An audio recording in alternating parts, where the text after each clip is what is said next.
Today, I'm going to shift gears a little bit, take my eyes off a little bit off of Ottawa, and I'm going to concentrate more on what everybody's watching at the moment. That's the Russia-Ukraine conflict. But I'm going to look at it under a different light, going to put it under the microscope, and going to try to examine it in a different way. You see, we come from Eastern Europe, Hungary, and that region. So we see things differently. We examine things differently. We think differently. And I'm going to put a perspective on it that you're not going to see or hear on mainstream media. So bear with me. Don't think I'm completely crazy. And I just want you to keep an open mind. So when I talk about it, you start thinking a little bit differently. Because what do we see right now? The MSM and all the Western leaders are talking the same way, that we have a dictator and authoritarian.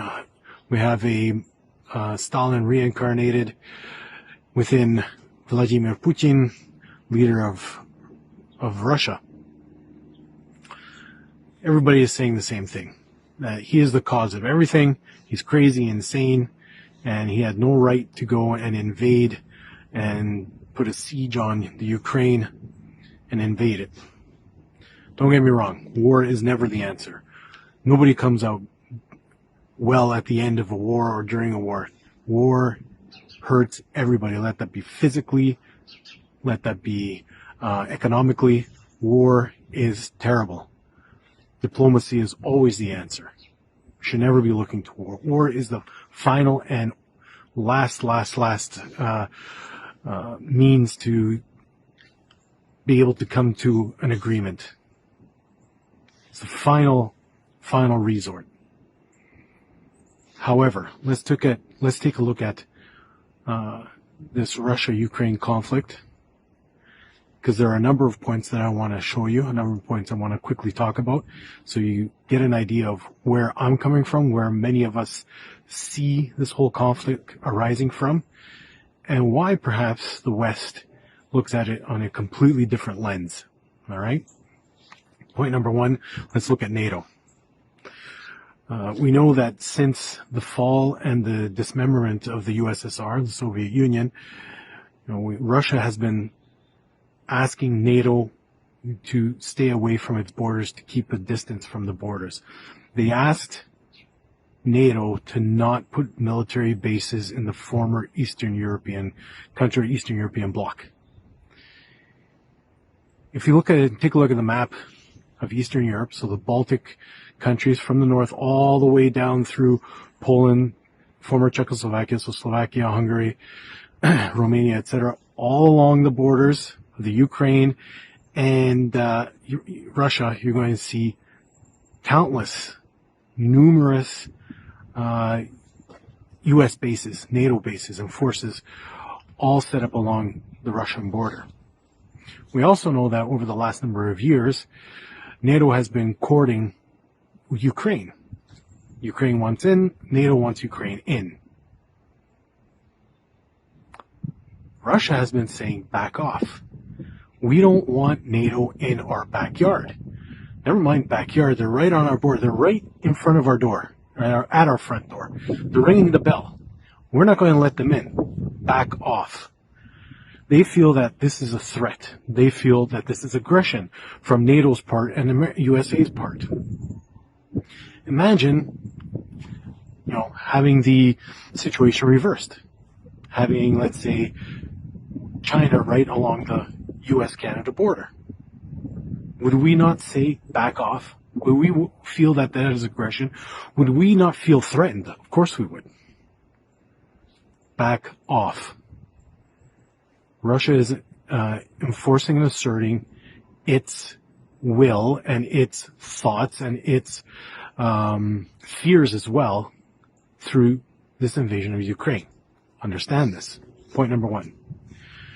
So, NATO. Point number two. We're getting more into the economics. Here we have oil and gas pipelines. All oil and gas goes through the Ukraine to Western Europe. Western Europe does not have its own gas and oil resources. It just doesn't. It gets all of its gas and oil from Russia. One of the reasons why they built the Nord Stream 2 pipeline under or they were building it at least, they wanted to have it built under the Northern Sea so that they could get around the Ukraine and have gas and oil come from Russia, directly from Russia. You don't have to go through the Ukraine. There are always issues with the Ukraine. Ukraine would close the taps off, not once, not twice, but many times. Steal oil and steal gas off of these pipelines, cause major problems. But also we have the USA. USA wants in on this economic prosperity. They also want money off of this. That's why Nord Stream 2 was shut down, because now all of a sudden, especially under President Trump, they're saying, okay, well, buy our gas, buy our oil. We'll get it to you for fairly cheap and we'll make an alliance with you. Western Europe and the West wants those pipelines to secure gas and oil for Western Europe. It has nothing to do with the Ukrainian people, by the way. It has everything to do with Western Europe wanting the security of those pipelines. So they want to be in. They want to have Ukraine join the Western alliances to ensure that that is the West, controls the pipelines. Russia saw this. Russia had foresight. Putin went in, and he's going to ensure that nobody takes those pipelines. Nobody controls the pipelines but them. That's what happened with Crimea, by the way. Crimea, trillions of cubic meters of gas underneath the ocean there, underneath the water. We saw 2014, the West wanted it. Russia came in and just basically took it back. Foresight. Do you not think the USA would have done the same thing? Do you not think the Western countries would have done the same thing? Of course they would have. Protecting their own interest. This is natural. I'm sorry, but that's how the world works. It has nothing to do with the Ukrainian people. It has everything to do with politics and economics. Biolabs. There are many biolabs in the Ukraine, not Russian biolabs. I can only imagine what's being built or being manufactured there. Those biolabs are Western biolabs. Russia's not having it. Why? Again, they feel threatened. They feel aggression.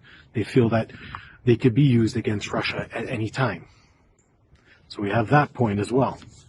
We also have the way the Ukraine has been handling the situation with ethnic minorities in the Ukraine. So I already talked about Crimea. We also have the other two provinces or territories that declared independence. We have Donetsk and Luhansk. They declared and they wanted independence from the Ukraine. Why? Because there are ethnic Russians living there. They speak Russian. It's Russian majority territory. Don't forget, Ukraine was part of the Soviet Union. Crimea, Luhansk, and Donetsk, there are many people, these were many former USSR military bases. All these people had allegiance to the Red Army. They're all Russians. All of them. They wanted independence. They declared independence 2014. Fighting went on. Russia helped them to fight off the Ukrainians and fight the Ukrainians. Minsk won. They had a peace agreement, or they had an agreement. That didn't work. They kept fighting. Minsk 2 in 2015 kind of sort of worked, not really. And now we're back to 2022. Russia comes in, helping those territories become independent, declaring them independent states, and helping them remain independent. The Ukraine has not had the greatest record of looking after its ethnic minorities. I'm Hungarian by descent. There's a Hungarian minority after the Second World War. A territory was annexed to the Ukraine in Western Ukraine from Hungary, with Hungarian majority speaking ethnic minority within the Ukraine. So there's an ethnic minority of Hungarians in the Ukraine. The Ukraine passed laws that ethnic minorities cannot speak or be served or helped in their own native language, and they do everything to suppress these ethnic minorities from practicing their language, using their language, and their practicing their culture and heritage. This is true. They do it physically, they do it economically, they threaten, they keep them in fear. I know this, I've seen it, I've heard it, we talk about it. This is absolutely true. Unfortunately, the Ukrainians are not angels. They are not innocent. It's not that Russia is bad, Vladimir Putin is bad and a dictator. Ukraine is innocent and is good and is angelic, and they've dropped from the heaven and they have nothing under their fingers. They do. And this is one of them. The treatment of these people, unfortunately, is not the greatest. And finally, and the final point, but I'm not sure if the most important, but one that needs to be talked about, is the Ukraine is a country that's an interesting country. Ever since 91, they declared its independence from Russia and from the USSR. So its economy is kind of interesting. It has lots of resources, but its economy stinks. Let's be honest. One of the reasons is because its economy is, a lot of it, based on money laundering. There's a lot of mafia activity within the Ukraine. Lots of money laundering and lots of other dirty things that I'd rather not talk about. But it's not just the Ukrainian politics or politicians. The Ukrainian people have suffered greatly because of the politics of those politicians and other politicians from the West. Obama, Clinton, Biden. We know some of Hunter Biden's scandals. We know some of his doings. And that's just the tip of the iceberg. Slovakia is very similar. A lot of mafia, a lot of money laundering. And Ukraine is a money laundering industry. That's what it is, with a lot of other disgusting, despicable lawlessness and illegal activity. And don't forget, Trudeau's in on it. And we also have to look very deeply at Freeland. Freeland's grandfather, Ukrainian. Freeland knows Ukrainian fluently. She speaks it fluently. Freeland's grandfather was an editor for a Nazi paper in Poland and in Ukraine during the Second World War. This is true. Fact, you can look at it. She is not allowed to enter Russia because of her past activities during the Soviet era.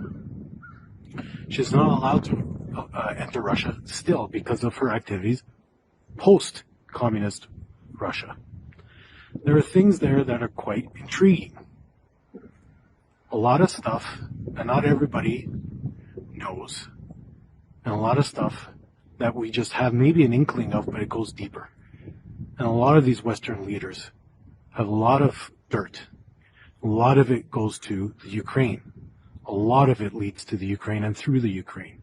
Apparently there were pictures and sightings of Ukrainian military forces, army personnel, burning lots and lots of papers and documents. Don't know what it is. You can speculate. I'm just saying it's interesting. It's also interesting to note that Vladimir Putin and the Russian forces are not occupying. They're not staying. They're not stopping. They keep moving. They're just advancing and moving in on Kiev, the capital. They've set up shop in Chernobyl, which is not too far. It's about 50 kilometers from Kiev as a base. They're moving in. That's where ground zero for a lot of these politicians is. These are interesting times. We think that Putin is our enemy. I digress. I dare to say differently. Don't get me wrong. He has a complex. He's authoritarian. War is not the answer. A lot of people suffer.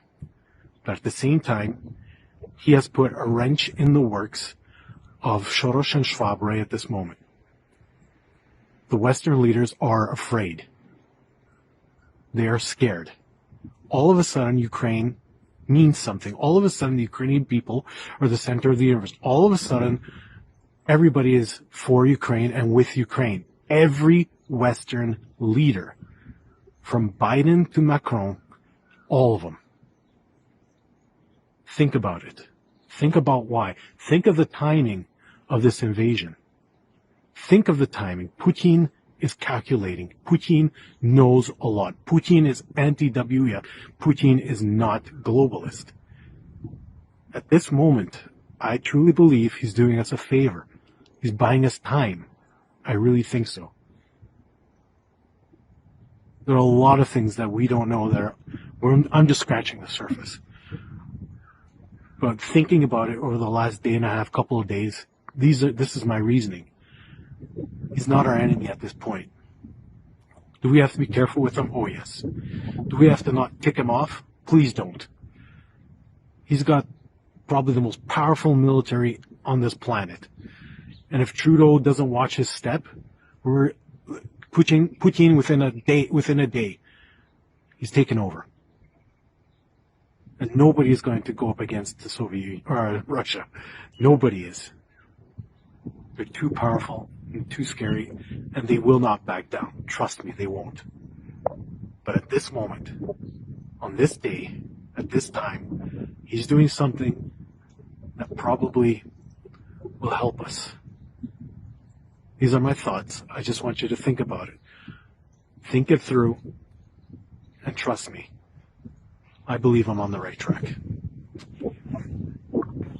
Please share, please think, please leave a comment. We'll talk to you later.